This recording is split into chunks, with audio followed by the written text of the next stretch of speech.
Welcome everybody to the Screen Bean podcast. I am David. I am Axel Greenberg. How's it going, David? I'm well. Thank you for asking. We are covering Fear Street, 1978. 1978.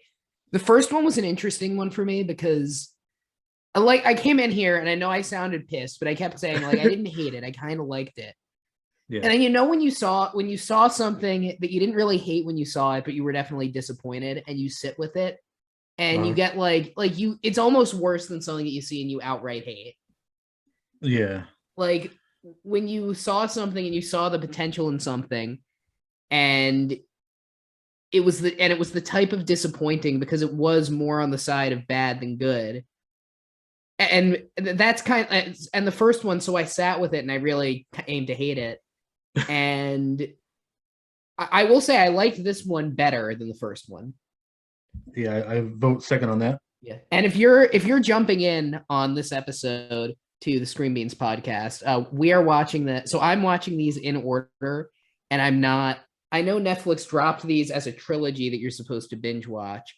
I could not imagine watching 6 hours straight of Fear Street or No, 6 hours. I could not imagine watching a Fear Street a day because that's I definitely couldn't not. do it. Nope, same here. It took me a I couple of days at least. and I don't think it's a good way to drop. I don't and this one I liked more than the first one. Yeah. And I want to get it, and I'm saying that because as we get into the plot, I'm going to get into it with seemingly the most. I complained about this to my wife last night, and by the way, I'm not. I know it's like I don't like when I'm listening to a podcast and men say my wife and don't say their name. But frankly, she deserves better than to be affiliated with this podcast at this point. Um, but I was talking with my wife about this, and uh, and and she was like, you're nitpicking when you complain about this. It gives you the option to skip a recap of the last movie, right? Yeah. And Netflix airs these things, and Netflix heavily produces this thing, so they can kind of make these sorts of editorial decisions about how this would go. So you get the option to skip the recap. So I skipped the recap. So how would you then start the movie, David? Skip the recap. You skip the recap, right? Yeah, of And course. then the first scene of the movie. So if you have you have a significant option of your audience who either just saw a recap or opted out of just seeing a recap. I personally wouldn't start the movie with somebody watching the recap on TV. Yeah, that just I don't understand why they give the option. Yeah, because that's what I thought. I was like, look, if you wanna I had you're giving me a recap. I know what happened. Yeah, I guess maybe they figured they would watch it in order of year, maybe. I don't know. But I know and I think when they released it too, it was they didn't release it all at once. They released it week by week. Even a Fear Street a week is draining. I mean, Yeah. I like that. I think this one did a better job of accurately making its premise seem intriguing. Yeah. And I will want to get into that than the first one. My problem with the first one and where I think this one got a bit better off is I think that there's I think there's a degree of we're living in a very nostalgia centric culture, and we have been for at least since I was in high school, Mhm. right? And probably longer than that. You mean, and even longer than that. I mean, even in the 70s, you had shit like Happy Days, but now I feel like everybody is hyper nostalgic for something, and not just a simpler time. You have the kids of today are nostalgic for other people's childhoods. It's crazy. I don't know what it is. Maybe it's Yeah. the internet making people able to see more, but either way, you have things that get into this nostalgia, and they do it in a way that doesn't and they treat that nostalgia as sufficient. And I think the first one leaned into that by leaning into the nostalgia for slasher movies. What I like about this one is it's much more of a it's much more of a meta slasher, I think. Mhm. I agree. I wouldn't call it scary, No, not at all. but there's actually some parts that are disturbing. So anyway, we get started, and Ziggy, Sam, and Fred, and Phil have arrived at I'm sorry, Dina, Sam, and Phil have arrived at C. Berman's house. C. Berman being the survivor of the 1978 massacre of the Shadyside Killer, which took place at Camp Nightwing, which I did not think, because I haven't talked about Nightwing on the comic book character on my YouTube channel yet. I didn't think the first time I would talk about Nightwing would be talking about this movie. But they go to a camp. They go to a camp. Interesting name for the camp. But I mean, WB could have freaked out about it. Probably. I guess you can't trademark. That's generic enough. You can't trademark it, I feel like. But anyway, they go in. They show C. Berman, Sam, who is tied up. She's freaking the fuck out in the trunk. They have a whole to do conversation. We find out that but long story short, Dina ties Sam to the radiator in C's house. Dina's bit was very shitty and abusive in the last movie. She's not really a major part of this movie. So we don't see a lot of that. But to be fair, tying her to the radiator was like probably the only option, because Sam from the last movie is infested by the Shadyside Killer. And she stabs her too, right? She stabbed her, yeah. So she stabbed her at the end of the last movie. If you remember, Dina made Sam a playlist. I remember because I didn't watch a recap, so I didn't need to see one on the TV in the living room. Right before. Dina and Sam at the end of the movie, they end up getting together. Sam's at Dina's house, and then Dina goes to get or Josh goes to get pizza. So Josh orders pizza. Yeah, Josh ordered the pizza. He goes to get the pizza, and Sam stabs Dina. Dina survives, but Sam is has become the next Shadyside Killer unless they can stop the witch. So now they're here. They're talking to the previous survivor, and C is like, "No, you can't just bring the killer." It doesn't stop. From the last movie here, the other mystery. I'm sorry. What? I was just saying it doesn't stop. Like the cursor will keep going some way. Yeah, you can't just like tying her to the rate. Like at a certain point, I think one thing that this movie and the previous movie do well, and I think this movie with Sam is doing a bit better, and this movie with Tommy, who's the killer in this movie, does better. Is it gets into I think we don't really get a clear look at the power level of these killers. That being a big part of the slasher genre, we have killers of indeterminate and inconsistent power. Yeah. And the fact that we're like, oh great, like Sam's tied to the radiator for now, I think that's a good way to do it. And as much as this movie did get wrong about the slasher genre in the last movie, I think they're handling that really well here. So they are talking to C about what to do or about her story, basically. Or she starts to open up to them, right? As to like what happened. Yes, yeah, they eventually get C to open up to them. She opens like an old-timey detective journal. Before I forget, they do tie Sam to the radiator, but they put that radiator behind the flimsiest unlocked bathroom door that you have ever seen. So it is 78. I mean, well, that shouldn't matter. Yeah, I don't know. Maybe she's poor. Yeah, maybe she is, but like, there's probably better. You need some level of a secondary barrier. Yeah, put the dresser in front of it or something. I don't know. Yeah, I think it was a sliding door. Oh, it's even worse. Yeah, you can't. That's the worst kind of one to. Not like a modern one that you could vacuum seal or whatever either. And like Sam's not even strong. She could just be like with her finger, just like whoop, Yeah, well, she don't even have to bust through it. I guess by the point she gets off of the radiator, you're kind of fucked. Yeah, but those things like I mean, it's the house is probably old, so the foundation's probably whacked on it. That's true.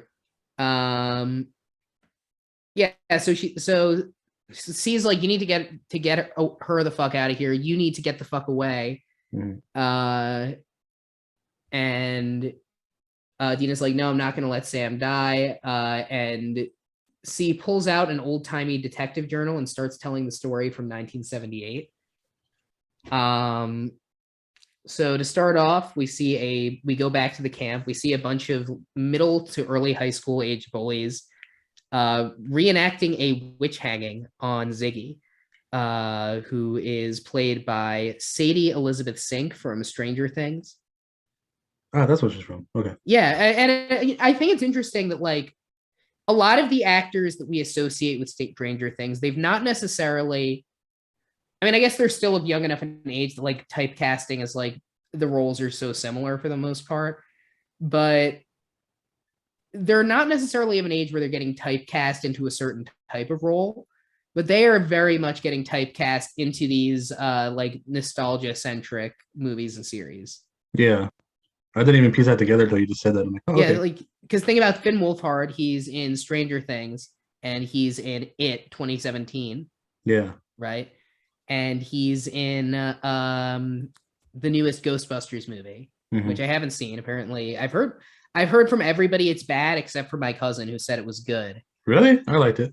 Yeah, it's very I mean, I liked it for a movie that follows up to the originals, like, but it wasn't like you can't beat the originals. Like, it's not gonna happen. I think the thing about it that at least from the way it was being advertised, and maybe I'm wrong about it, like it seems to be being very reverent of the source material, which I feel like is kind of against the spirit of what Ghostbusters is. And I haven't seen the movie, so Mhm. don't take this as my like opinion on the movie so much as like my statement of how the way the movie was marketed didn't appeal to me. We're like, I love Ghostbusters, but Yeah.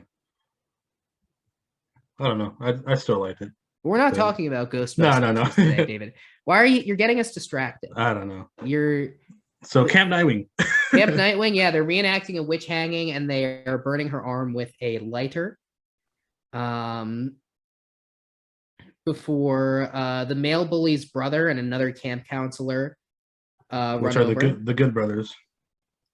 Yeah, the good. We find out that these are the Good brothers. So the one that runs over and it's like, "Hey, cut it out, or I'm going to tell mom." Is Nick Good, who is the sheriff from the previous movie.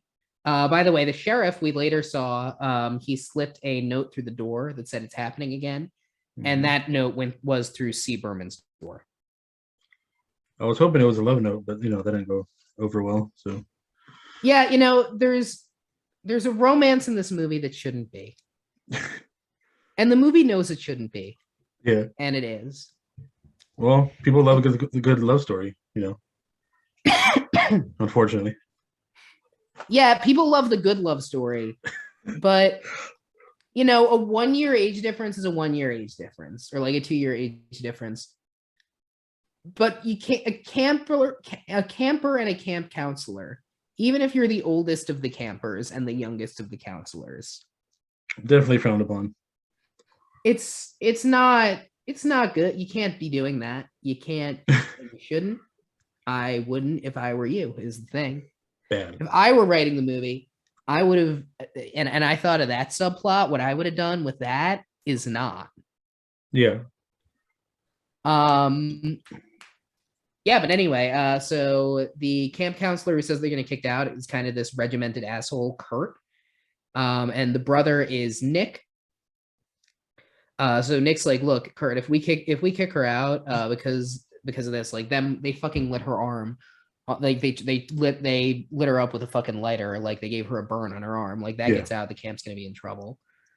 And then Nick goes to talk to Ziggy, and Ziggy's like, fuck you, you suck. And then we get a montage of camp where the campers are being prepared for color war. Um, and there we meet the character who we, at least for now, are being told is the teenage C. Maybe she is, maybe she isn't, but you'll notice that I probably wouldn't have phrased it this way if she wasn't. Yeah. I think I'm gonna go out. Like, I don't think. I mean, like, obviously there's spoilers in these episode, so I'll just say it because so we can like It's talk been out for really. like 3 years. I mean, It's been whatever. out. It's been out for 1 year. The Or a year? pandemic Okay. has skewed. The pandemic has skewed both of our concepts of time in the opposite way. I think where you're Yeah. like, yeah, this has been out for 3 years. It came out in Well, June of last year, so it's wow. been out for under a year. Seems like an Um, eternity. yeah, well, but for COVID. me, it's the opposite. For me, it's like I'd be like, oh, that was like 3 weeks ago. But we meet Cindy Berman, who is cleaning out a stall and finding a weird colored moss, which is staining her shirt. She's making out with Tommy, who we know is going to be the Jason ripoff killer The in this Axeman. movie. Yeah, well, yeah, he walks around with the axe. I guess he's more of a Jason ripoff killer in the sense of having a lumberjacky aesthetic and being associated with the camp more so than anything else. Yeah. I guess it's not that much. I'm calling it a Jason ripoff. I guess it does enough that it's fine. It's just a good old slasher, typical killer, I guess. Yeah. We also get a really weird scene where she walks in on Alice and her boyfriend, Arnie, who is her boyfriend, who's this long-haired hippie guy, smoking weed and having sex in one of the like equipment rooms. Bounce the wow. And what's weird about the scene is she like reprimands them for it. And then she's like, wait, what are you guys doing? But you saw them like in the act. You are, you're like, the camp counselor is supposed to be 17, 18 years old. She saw them mid coitus, not to be crass. Yeah. But there is Camp Nightwing, more like Camp Fuckwing. Yeah. And it's funny how she gets more mad about the weed than she does about them having sex. Yeah, well, yeah, and me, the attitude towards weed at this camp, I don't know how it was in the 70s. And the only time that I've worked at a camp, I didn't grow up going to summer camp. The only time I worked at a camp was I worked at a Jewish summer camp a few years ago. She has a reefer madness kind of mentality to her. Yeah, there's one of the camp counselors like rolling a joint in the common area, so we meet Alice and Arnie, who are two of the other counselors. But what I really like about this movie is it leans into the disparity angle between Shadyside and Sunnyvale, the two towns, in a way that I think really works and that the other one didn't do properly, which is just showing how that's passed on and the effect it has on people on a more day-to-day basis. The color war that happens. So we see the common area and they're talking about the color war. And Kurt is giving a speech for Sunnyvale. And there are camp counselors who represent both. And he talks about color war and the capture of the flag. And he basically gives like a hate speech against Sunnyvale and leads an anti-Sunnyvale chant. And an anti-Shadyside, sorry. So he's talking to Sunnyvale and leads an anti-Shadyside chant. And meanwhile, the camp counselor for Shadyside isn't particularly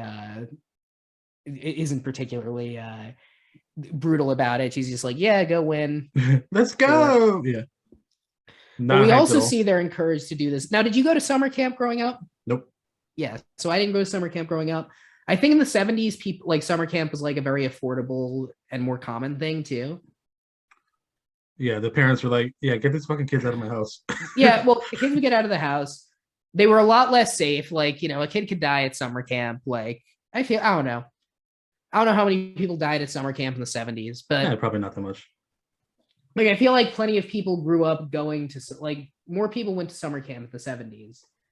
You had more well-funded public programs, probably. This is nothing I'm saying right now is based on material reality that I'm aware of. So don't get your information on summer camp funding and pricing from this podcast.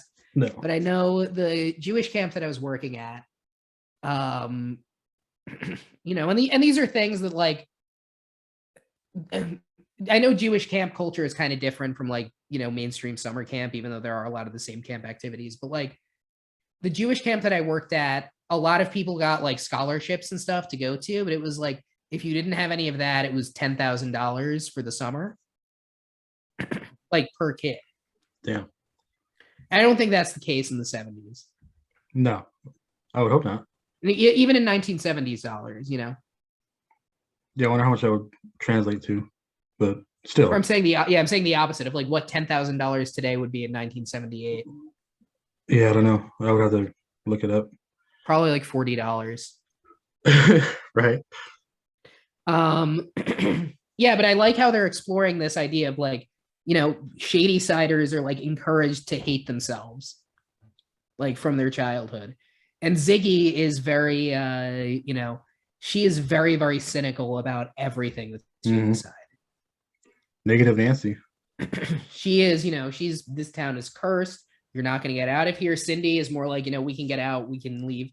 Ziggy's a lot more like Dina. She's just like, you know, we're not We're going to get out of screwed. here. Yeah. We're stuck. Yeah, so Ziggy is very you know, she's very, you know, this is cursed. It's very much like Dina about it. Cindy is more trying to get out of there, trying to make the best of her situation. And the Sunnyvale counselors we also get to meet, and they're just universally. So Nick comes off as a very good guy.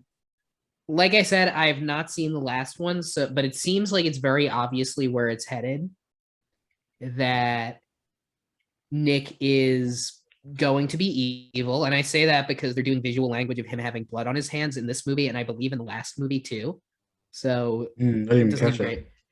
But right now we meet Nick. He's at a younger age. We see him being groomed into a position of leadership with the good family. His father, the previous sheriff, has just died.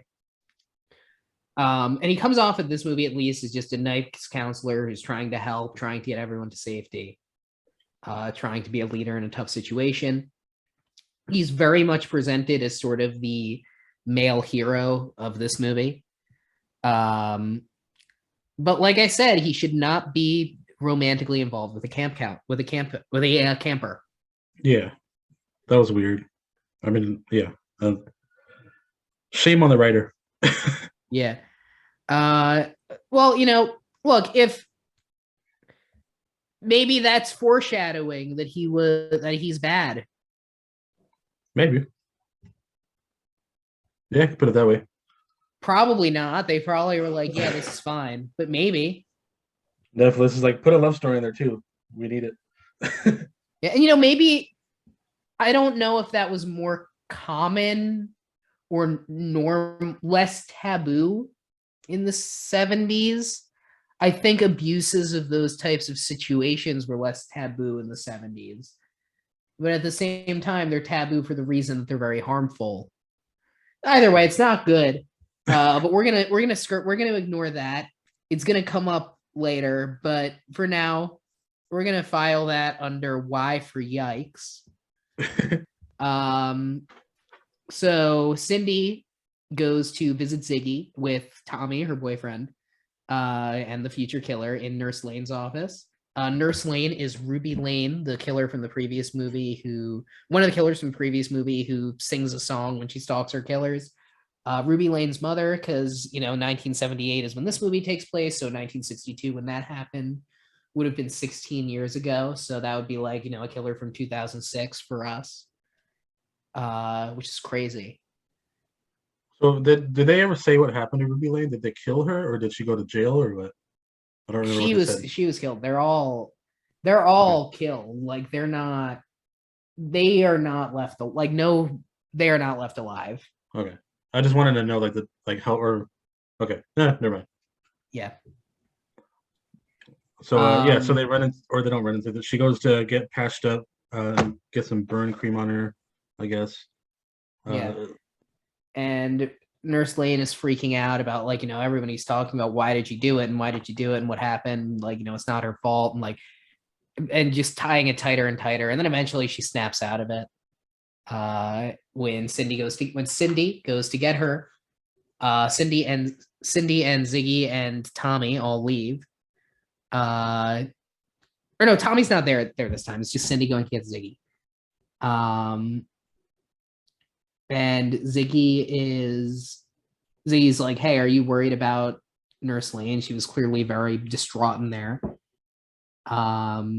Cindy's more image concerned, and Ziggy goes on this thing about, you're not going to get out of Shady Side. But then Cindy and Tommy go back to talk to Nurse Lane. Where Cindy goes back to talk to Nurse Lane, and we see Tommy is in there, and the knife drawer is open.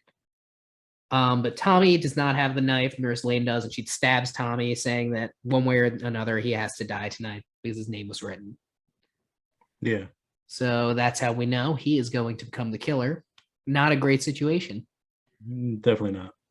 And this movie handles it well. We see Tommy after this start to become the killer.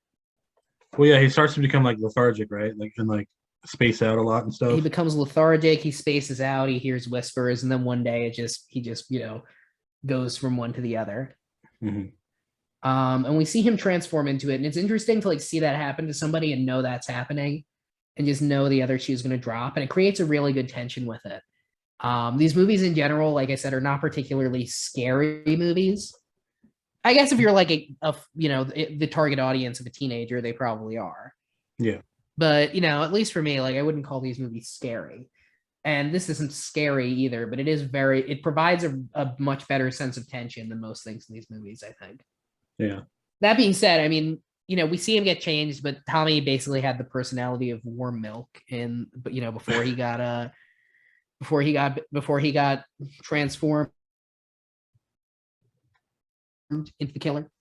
But for now, after this, he starts to space out. He starts to look distant, and then eventually he's going to snap into being killer. Dun, dun, dun. So Ziggy's cabin got graffitied with things saying that Ziggy is a witch bitch, is what is written there. Classy. The whole witch thing being used is another way of keeping Shady Side down, both in terms of obviously the magic affecting the town, but also everybody in the town being identified with being the thing that is harming them most. I think is really interesting as well. I mean, I think these movies, like, they do have serious themes that they want to get into. Yeah, I feel the same way, especially like the Sunnyside or Sunnyvale versus Shadow or whatever. Was it Shady Side and Sunnyvale? Yeah, which wasn't. I think Sunnyvale was the town in Buffy the Vampire Slayer. That was my neighbor town in my hometown.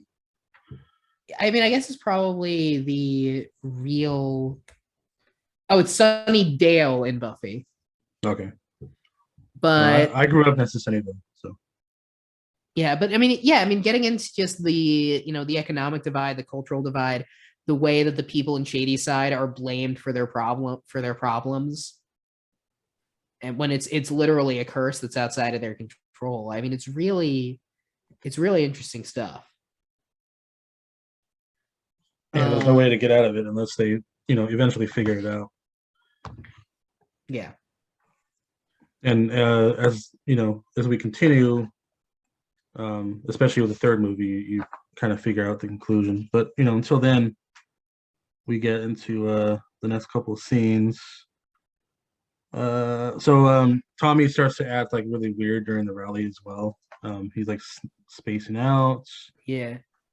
And then Cindy, Tommy, Alice, and Arnie, the guy whose name I keep forgetting, find what they think are hallucinogenic drugs, take them because they all went to the nurse's cabin to do a little detective session. Well, Alice does like the only jump scare in the movie. She scares who was it, Cindy or Tommy?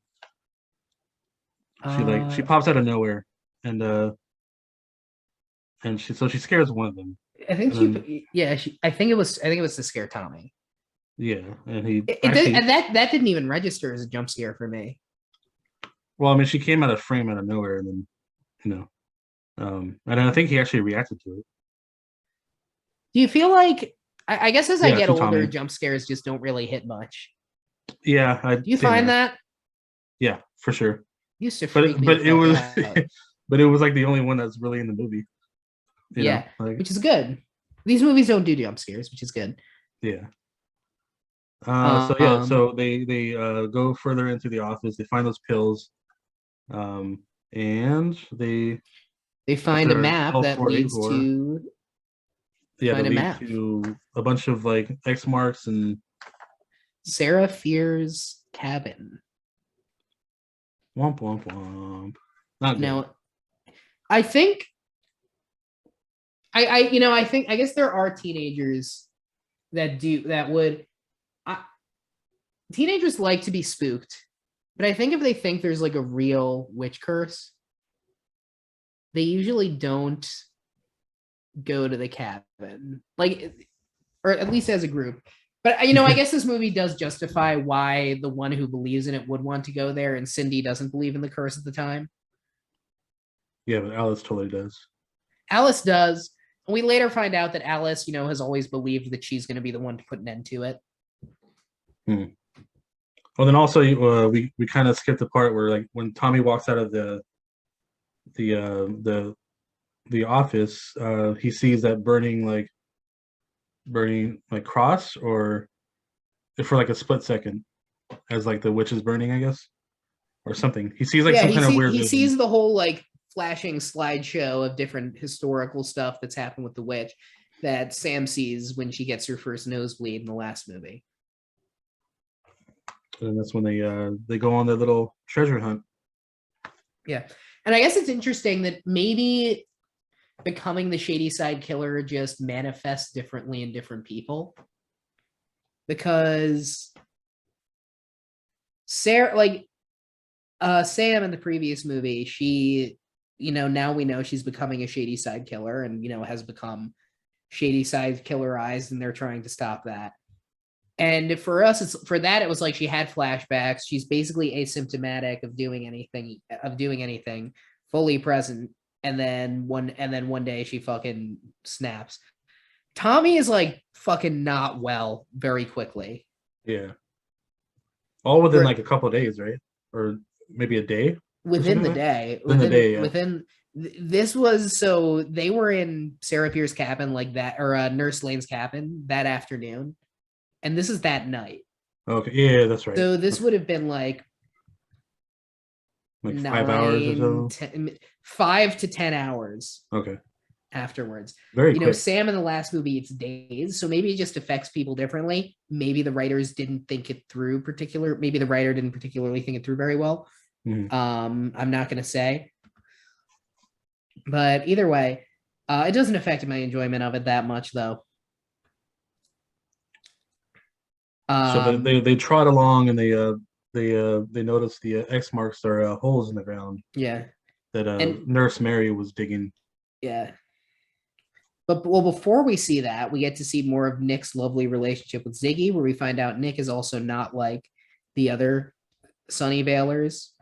He likes Stephen King books. So, he can't be bad. I didn't even realize that Stephen King's been writing that long. Like I knew he Stephen was King like, has been writing forever. He's been writing since Salem's Lot was like late. It was Salem's Lot is 1975, okay, and that's his second novel, and this is wow, 1978. But I guess he got just kind of hit the big time. Like his books got big quickly. yeah, I mean, Salem's Lot is a second novel, and it was a huge and that impact.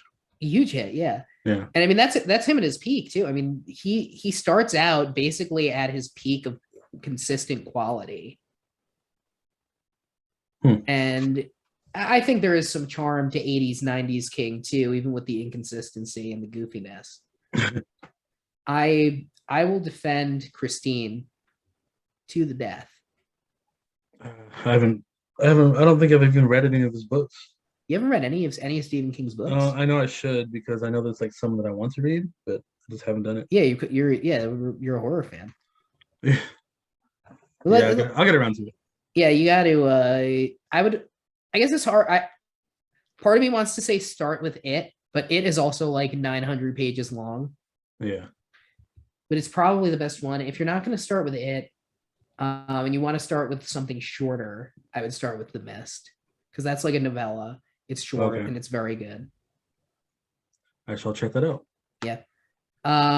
So back in the cabins, and Tommy is looking noticeably more sickly and disheveled. And Alice has dug up a bunch of graves.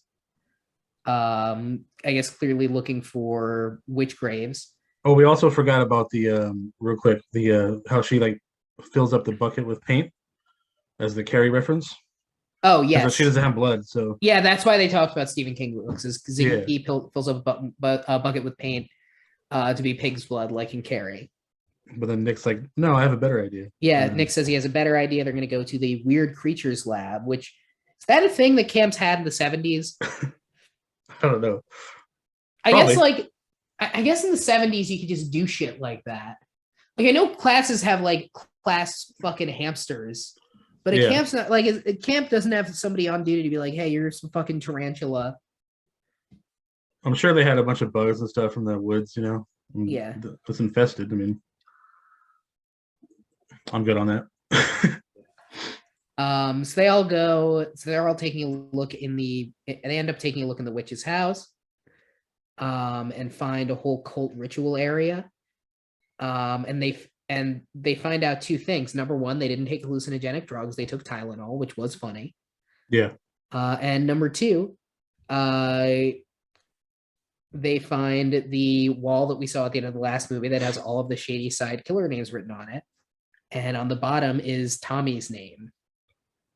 Dun, dun, dun. Yep. So meanwhile, Tommy is sitting on the wall, totally passed out. Same, bro. And then we finally get our first kill in the movie when Arnie goes over to check if he's okay, and Tommy gets up, picks up an axe, and just yeets him with it. Mashes him in the face. Yeah. Cindy and Alice approach him. Cindy and Alice go see this, and they fucking scream and run away. Before they escape, immediately find a way to cave in the wall with the. Do you remember early Netflix originals? They kind of had a level of quality that was a lot above. Like that was kind of their whole thing. Is like when you watched Netflix early on, like stuff that was made for Netflix in the early 2010s. Maybe it's just because I was like in high school, but it didn't feel as made for TV. I don't remember watching that far back. I don't know if I was. I was doing a lot of other things. Like Yeah. I wasn't home a lot. Yeah, no, I mean I would use my roommate's Netflix in college. Yeah, I was going through a lot of personal stuff at the time, so I was never home. Oh yeah. Well, anyway, yeah. this effect of the cave-in feels very made for TV, but they do it and they think surely he's dead now. We get something. By the way, you get a thing that I hate here, which is during Cindy and Alice processing this. Cindy is fucking terrible throughout it. She has no sympathy for the fact that her boyfriend just murdered. I mean, I guess it's hard for both of them. Yeah.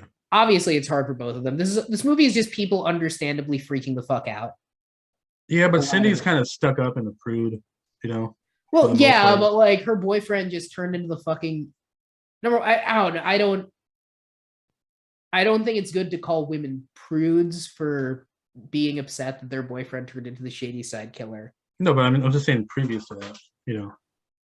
Yeah, I mean, she's stuck. I mean, she's uptight, I would say, but I don't know a lot.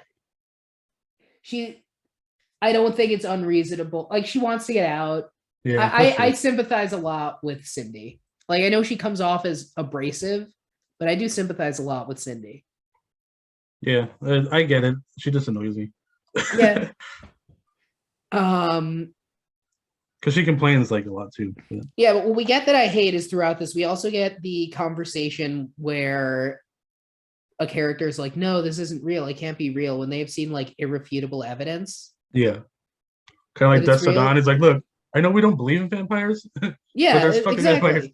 And in this, she's like, this isn't real. It's not the curse. He's just like upset. Like something just happened. And then it's like, what do you think? Like we all saw like everything that happened. Yeah. You saw the fucking... asked your boyfriend like 3 times in the face. I mean, I don't know what to tell you. Yeah. So they run into the cave. The cave is closed off because the rocks fell on top of Tommy. Or no, he he escapes at the last second, I guess, and he heads back up towards Yeah, the camp. yeah, because they hear breathing, he leaves, and Cindy and Alice need to get through basically the sewers of the camp. So cool. But meanwhile, camp is still going on. So we see a kid hiding by a tree for color war. And Sheila, the Sunnyvale kid who did the lighter burn at the beginning of the movie, gets a note that says it's from Will and to go to the camp showers. She's happy because she thinks they're gonna fuck in the camp showers. The kid who's there is the bully from before. They left her a note that says "Look up." She looks. Yeah, so sorry. Sheila's the bully from before. They leave her a note that says to look up. She looks up and they dump a bucket of bugs on her, and she obviously is freaking the fuck out about that. Yeah. Nick and Ziggy keep talking. Cindy and Alice talk about how Tommy is, and we get back to Cindy and Alice, who were doing the whole "this isn't real" thing. And eventually, because of their mutual disagreement of who is the victim here, the answer being both of them, but their situation puts them at odds because Cindy is upset about losing Tommy, whereas Tommy just killed Alice's boyfriend. Mm-hmm. So Cindy starts walking through the cavern, and eventually Alice catches up very quickly, and it's like, "Hey, you've been walking around in a circle." And then Alice has the bright idea to look at the book again and finds out that the map is actually a map of the cave as well, right? Yes, they find out it's a map of the cave, and they start to get their way out. But meanwhile, this movie doesn't have a lot of very graphic kills, but one thing this movie is very willing to do is murder literal like middle schoolers. Yeah. They are fucking slaughtered in this thing. Oh yeah. See, at least at least it's a chicken nugget factory. Yeah. It is veal parmesan up in here. At least they don't dance around it. Like they don't show them getting like actually hit, but they pan far enough to where you can see him straight up axing, the little boy. Yeah, and we get a lot of people finding the bodies of literal children and freaking out. And the first one is Jeremy, a nerdy shady sider who's captured 3 Sunnyvalers. Now we've already seen a Sunnyvale color work prison camp, and the shady side one is like very insecure and kind of silly. Yeah. You guys want water? Like, do you want to play a game? Yeah. Not a very good prison guard. Yeah, so some Sunnyvalers run over. They free the Sunnyvalers from the Shady Siders, who's just Jeremy. Then Jeremy goes out, sees Tommy, and gets fucking murdered. Nick and Ziggy talk about how she knows that Nick has a crush on her, but they can't do anything about it because of the Shady Side Sunnyvale thing, and Nick's going to be a sheriff. And plus, and very crucially, they do say that maybe this is a bad idea, the camp counselor camper thing. Yeah. Because the thing is, it's Ziggy's last year at camp too, right? Yeah. This could wait 6 weeks. I wonder what the age difference is. I think it's a year. Like, I think it's like, okay. I think it's supposed to be. So it's not necessarily a problem if like an 18-year-old and a 17-year-old are dating. That's common. Yeah. It's just weird that they toss this into the whole movie. Yeah. Because like even later on they don't even they don't mention it at all in the first movie. I mean, besides him passing the note. And then like you get the impression that they don't talk for years. She's like by herself. And yeah, that's basically where they leave it. They don't even like address it at all. Yeah. Anyway, Nick's sad that he's saddled with his father's legacy. He doesn't think he wants that because he wants to date Ziggy. They kiss, which how I feel about it. Cindy and Alice start talking about Cindy and Alice find this freaky pulsating mass, meanwhile, that is the source of the fungus. And we find out later is connected to the curse. Mm-hmm. She also touches it, which is not a good idea, and it comes back wet. But more importantly, the moss is going to help them find their way back to camp. Well, Alice has visions too, right? After she touches it? Yeah, Alice has visions after touching it. And that's when it comes back wet, which is not great. Yeah. Good job, Alice. That's absolutely a great idea. If you shouldn't touch a freaky pulsating mass. Is what I think. Yeah, no. How I I would would. just avoid it at all That's what costs. we're not going to do. Yeah. Yeah, and they started to see like the victims, who I think many of whom seem to be victims from 1666. I'm sure. Mhm. Um, just looking around, seeing rotting corpses everywhere from previous murders. Um, they, yeah. So at this point, they have found meanwhile at this point they have found the body of Jeremy. So Nick's found the body, and they're doing a full evacuation of camp. Nick is getting all of the campers to go back to the community center and get them on buses as soon as possible. And when they're freaking out and looking for other campers, one of the ones they realize is missing is Sheila because she's still locked in the shower stall. They also look for Kurt and Joan, the asshole camp counselor from Sunnyvale and the stoner one from Shadyside, were having sex in the cabin. And once again, they're using this in a really good way to explore the town different stuff, where you can tell that Kurt, like, they have a conversation where Kurt's like, no one can know that I'm having sex with someone from Shadyside. Yeah, Shady you will Side. die if you tell anybody. Yeah, like he is very clear that it would be like bad. And the way Joan just says, "Well, just admit that Shady Siders do it better." Yeah, it's a good little scene. Like, this movie does, it's very campy, but it does a good job of handling this stuff in a way that the last movie didn't really get into in an it's weird to think about these movies as having kind of disparate levels of quality when the way they were produced, it's not like they were in a position to learn anything between movies. Yeah. So the older brother becomes the mayor too, right? Yeah, the asshole camp counselor who's the brother. Yeah, he becomes the mayor. Slim Pickens, huh? Yeah. Meanwhile, Joan pulls out a joint and takes a hit, and is now shown being absolutely stoned, as somebody who smokes weed all the time would be after literally one hit of a joint of 70s weed, which is not of the level of quality that we have today. No, today is super potent. It'd be like, have you ever seen pictures of the 70s like Cannabis Cup winners? No. If you look it up, like, you can find pictures of the 70s Cannabis Cup winners, and it is like, if you bought, it's the type of weed that like a high school student would not buy today. So great. I used to smoke a lot in high school, but I mean, it's pretty rare now, so I don't hang like I used to. Yeah, it's just because like everything's stronger now. I can't handle it. Yeah, no, for sure. And I feel like it starts to hit you more when you get older too. Yeah, I mean, I was fine the last time I did it a couple of weeks ago, but anyway, off subject. So Yeah. she puts it out because the mayor or the older good brother is like, I can smell that shit from inside here. Like, put it out. Yeah. So she does, and then she notices that the front door is open. She notices the front door is open. She goes out, and Joan is the next one who gets axe murdered. Once again, not a particularly interesting kill, just an axe to the head. Yeah, in the chest. His kills aren't interesting. I mean, they're just they're very utilitarian. There's a very like calm brutality to him. Yeah, he's just getting the job done. Yeah, they do a good job with it. Meanwhile, we see another hostage situation as they're being evacuated, and once again we're seeing the consequences of the color war, because there are two Shady Sires being held hostage by a Sunnyvaler. Nick is like, hey, the camp's being evacuated.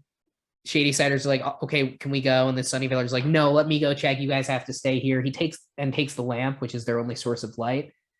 And then those two Shady Siders are fucking dead. Tommy just takes them the fuck out. Them. And Nick goes in and actually sees that and is very deeply affected by that. And then we see Nick with literal blood on his hands.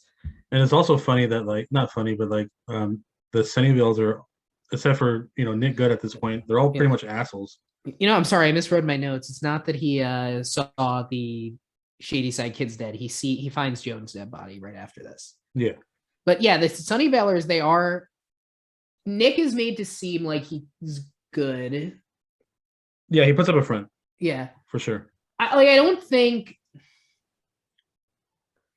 know if the idea is that everyone from Sunnyvale is necessarily bad, but I do think that Like I think that they It's their annoyance with Shady Side that like amps up they the like. don't want to accept like what's going on with Shady Side as something that's a necessary condition of where they are.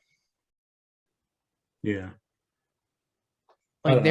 I they're just feel like they're amped up by their like annoyance of Shady Side, so yeah. they come off, kind of dickish.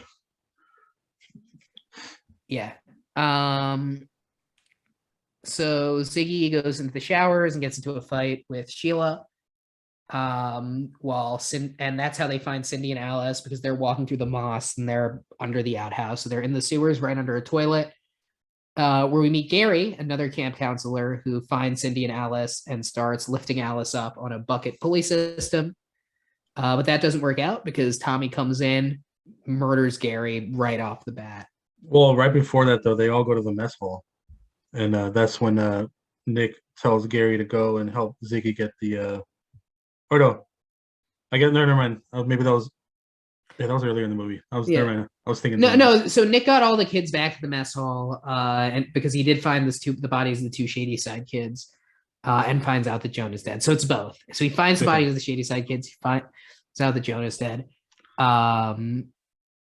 And they start evacuating the kids, getting them out of there.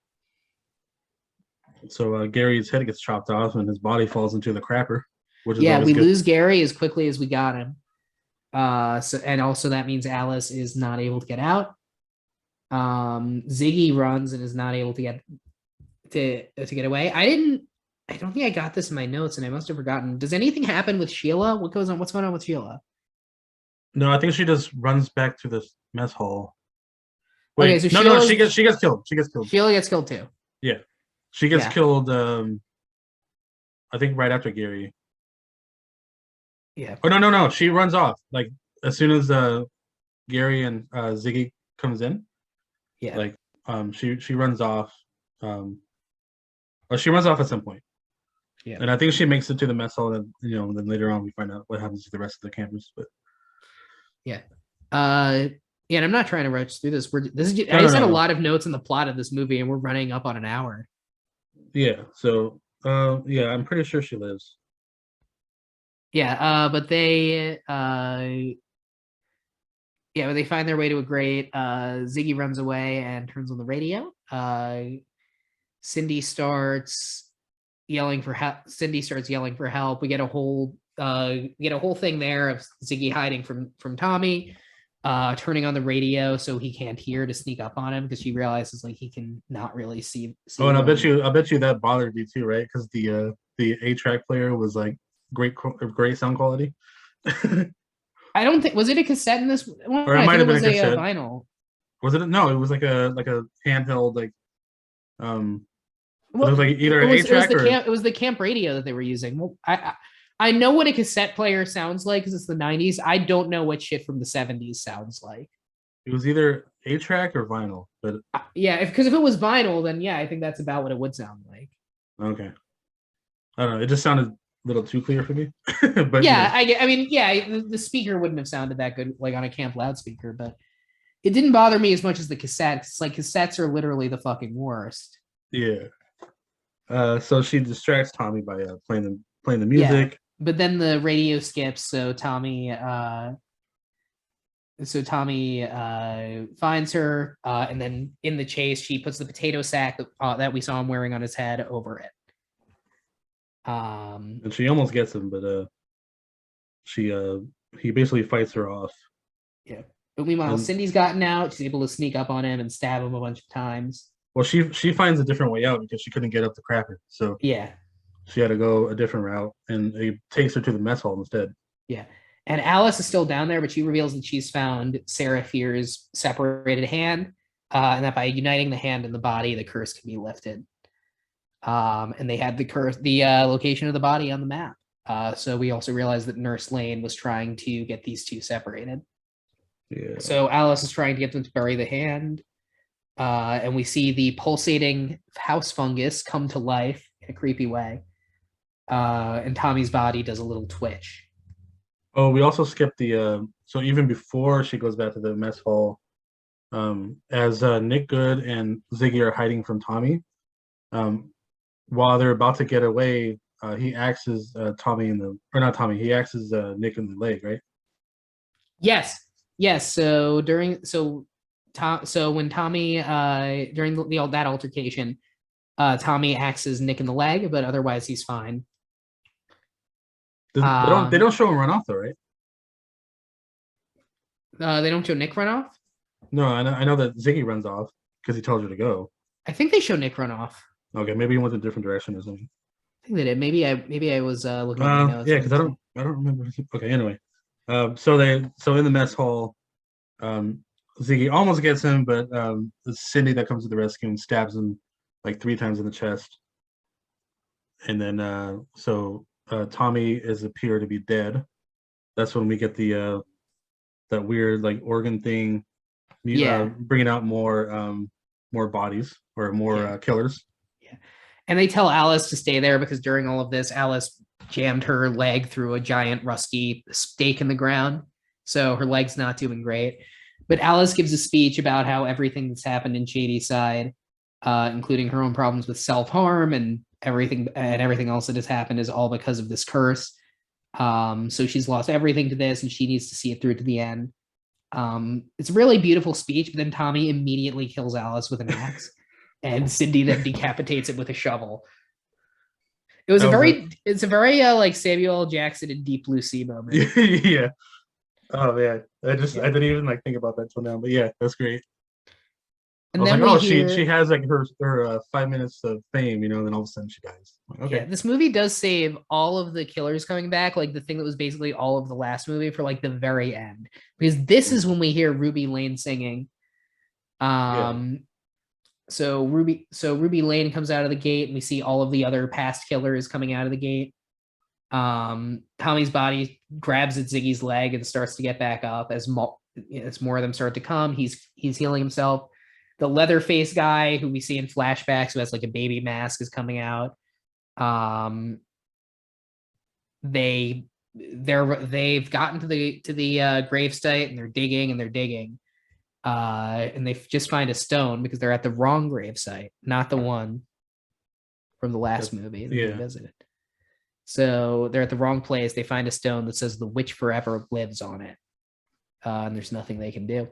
So Cindy at the very end is like, "Fuck, the curse is happening." Yeah, Ziggy needed to run. Like that's all you can do.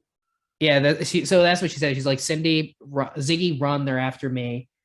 So they both run away, and both get stabbed and killed. We know from the last movie that Ziggy technically died and then was revived, because we find out after that, as C is talking to the president about what happened, that C was actually Ziggy, because Ziggy is short for Christine. Mm-hmm. Yeah, it's funny because I didn't notice that until I watched it the second time. I was like, oh shit, okay. Yeah. So then at the end, Ziggy's in the ambulance and she's talking to Nick, and she's like, "Look, like with everything that's happened, like, can you just please like tell the truth about what happened here? Because like, and believe me." And Nick never talked to her again. Says no, the guy just went crazy, and there's no witch's curse because he has to become the sheriff. Yeah, his destinies are already written. Yeah. So, what do you think? I did enjoy it more than the first one, because I felt like they explained a little bit more of the story because they had to. Does a better job with the themes. Yeah, and I like there's a lot of David Bowie music in this one. Well, that's why her name's Ziggy, right? Yeah. Yeah. I mean, I don't know. What I wanted to see was like, I want them to make okay. Maybe I don't want them to make another one, but I want to see those other killers more in action. Like I felt like the short, like, masked dude with the bat or whatever. Like I was kind of like, I wanted to see more of him. I would in a better movie. Yeah. In a better series, I should say, because the first one didn't do a good job with its premise. The second one does a better job with its premise. It also explores the class themes better. It explores a lot of the things that were, that they were trying to address in the last one, I think, and didn't do a good job of, like, the class differentials between the towns. Um, this one did a better job with that, but with the inconsistency, like maybe better. Like I just don't know that would be as interesting as we think it would be. Yeah, probably not. Um, Um, one question. And I wrote this down because I just thought of it. So, is it implied that Ziggy is cursed? At I any think point? her curse was lift. Well, I think maybe she will become a shady side killer. Well, that's what I was thinking because like Sam died and then she came back and then she's starting to But trend. but this was 20 years ago for Well, that maybe confused me they could do that.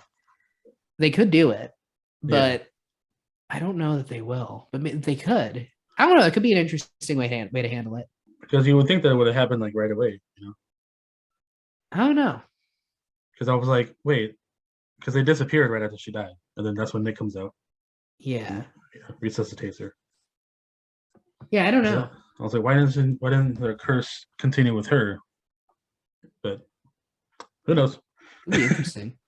Yeah, no, I did like it. Like I enjoyed watching it. I could say of all of the movies I've seen in my life, this was definitely one of them. Yeah, so I forgot what I give the last one, but I'll give it a C. Yeah, I'll give it a C plus.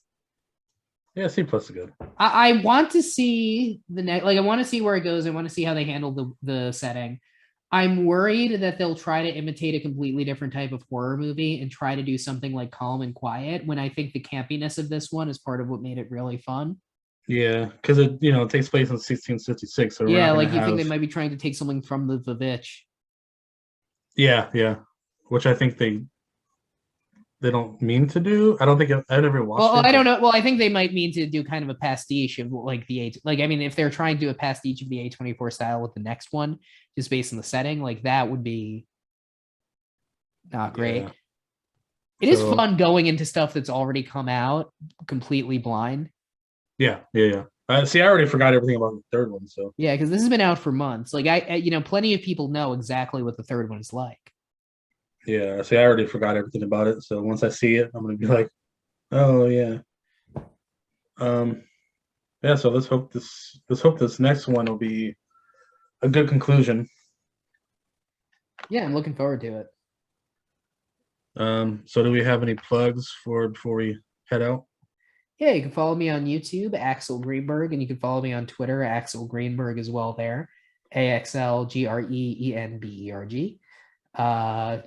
I have some fun videos in the pipeline on YouTube. I am almost certain. Well, I am definitely going to have a new one up by the time this video comes out.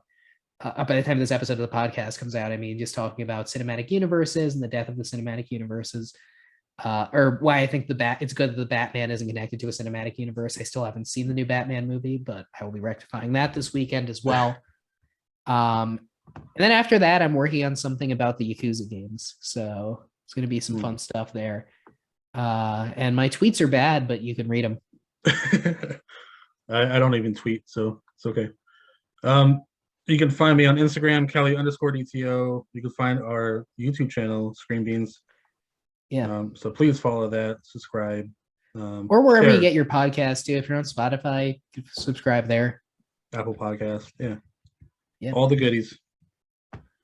Well, Axel, it's been a pleasure. Yeah, it's been a good one, man. Thanks so much. So I'll see you guys next time.